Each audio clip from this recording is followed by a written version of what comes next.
Le troisième point que je veux traiter pour expliquer le bouquin, donc l'histoire secrète de l'oligarchie anglo-américaine, Carroll Quigley, les raisons profondes qui expliquent donc la gouvernance mondiale actuelle, c'est, j'ai dit que le XIIIe siècle était en Europe, siècle du catholicisme, l'apogée. L'apogée du catholicisme. Et puis vous avez le XVIe siècle, la Renaissance, le protestantisme, avec l'apologie de l'homme qui s'émancipe, enfin officiellement s'émancipe. Et pourquoi il y a eu cette bascule? Pourquoi le monde catholique a régressé d'un point de vue religieux et d'un point de vue politique? Alors évidemment, cette bascule, elle ne s'est pas faite comme ça, il y a des raisons profondes.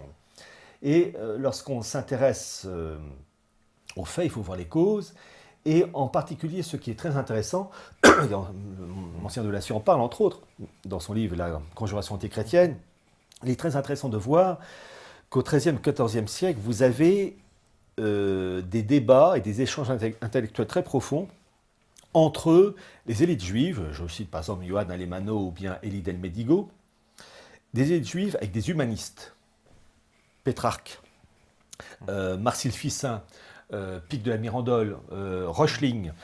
Et ces humanistes, peu à peu, sont, j'allais dire par capillarité, imprégnés de l'idéal juif talmudique. Ça, le Talmud, je vais en parler tout à l'heure. Qui est finalement la remise en cause progressive d'un monde catholique enraciné d'un point de vue spirituel et temporel et qui fait l'Europe du XIIe, XIIIe, XIVe siècle. Et ces éléments-là vont favoriser la bascule en faveur de la promotion de l'homme qui s'émancipe de l'autorité, de Rome en particulier, favorable donc à la Renaissance et au protestantisme. Et en fait, c'est les deux éléments qui naissent de ces échanges entre intellectuels juifs et humanistes. Les deux éléments qu'il faut retenir, c'est le premier, c'est le nominalisme, et le deuxième, le naturalisme. Alors, le nominalisme, qu'on retrouve dans l'idéologie maçonnique, c'est il n'y a pas de vérité éternelle. Tout est évolutif. Alors que l'esprit catholique de l'époque, et c'est toujours vrai aujourd'hui, enfin, je ne parle pas de Vatican II évidemment, mais dans la tradition de l'Église, il y a, comment dire, des vérités qui ne bougent pas. Bon.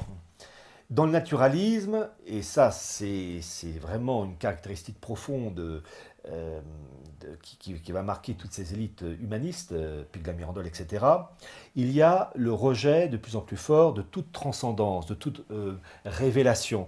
Entre autres que le Christ est né fils de Dieu et le fils de Dieu incarné, mort et ressuscité. Et qu'on peut voir d'ailleurs d'une manière magnifique avec comment dire, le Saint-Suaire, qui est véritablement un objet non pas de vénération mais d'adoration, puisqu'on a vraiment la preuve absolue, quoi qu'en dise l'autorité de Vatican II, qu'on a la résurrection du Christ. Et d'ailleurs, à cela, il faudrait voir les travaux, les magnifiques travaux de Arnaud Lipinski. Lipinski, qu'on risque d'accueillir ici, c'est en train de... Mais oui, alors, ça, je tombe des nues. Vous voulez inviter Arnaud Lipinski? Tout à fait. Non, c'est pas vrai. Si, si. Bah, c'est une bonne idée, j'y pensais pas. Et je m'étais dit que finalement, ce serait pas bête d'inviter parce que je crois qu'il connaît très bien le sujet. Ouais, c'est le spécialiste. Et si vous pouviez faire ça avant le 19 juin. Eh ben, on va tout tenter en tout cas. D'accord. Alors, je disais ça comme ça, je continue. Donc, en fait, le doute qui s'immisce au sein des intellectuels européens, je dis Pétrarque et compagnie, c'est un doute typiquement juif qui peu à peu fissure le monde catholique et ses certitudes, donc nominalisme et naturalisme.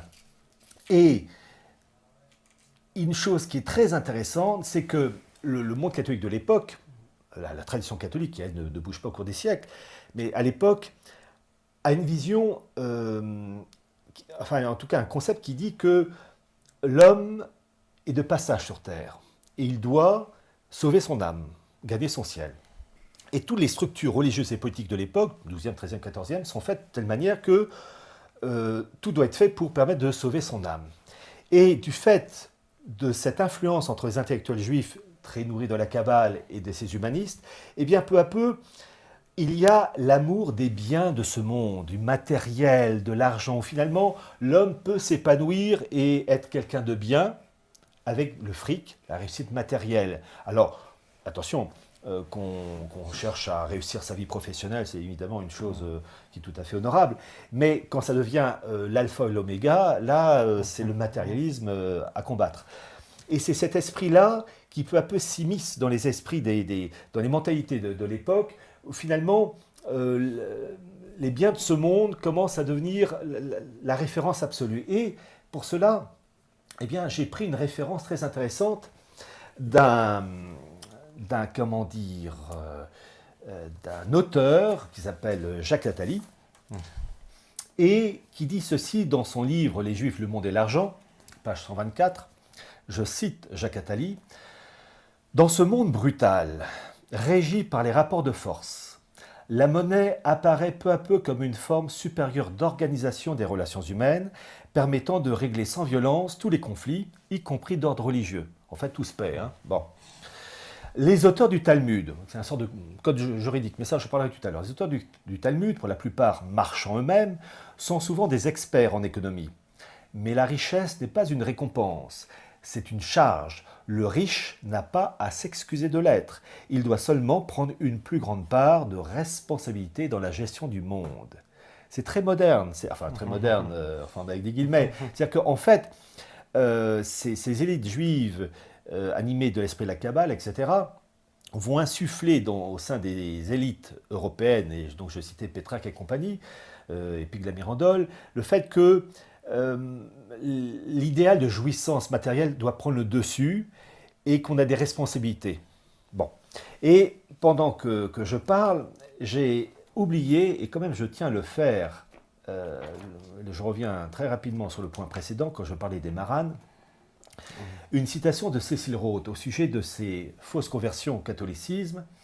Donc c'est très rapide au sujet des maranes, donc de ce livre Histoire des maranes, page 25, où il dit ceci au sujet de leur fausse conversion. En apparence, ils étaient chrétiens. Ils faisaient baptiser leurs enfants à l'église, mais de retour chez eux, ils s'empressaient d'effacer les traces de cérémonie. Derrière cette imposture, ils restaient ce qu'ils étaient. Leur mauvaise foi à l'égard des dogmes de l'église était notoire.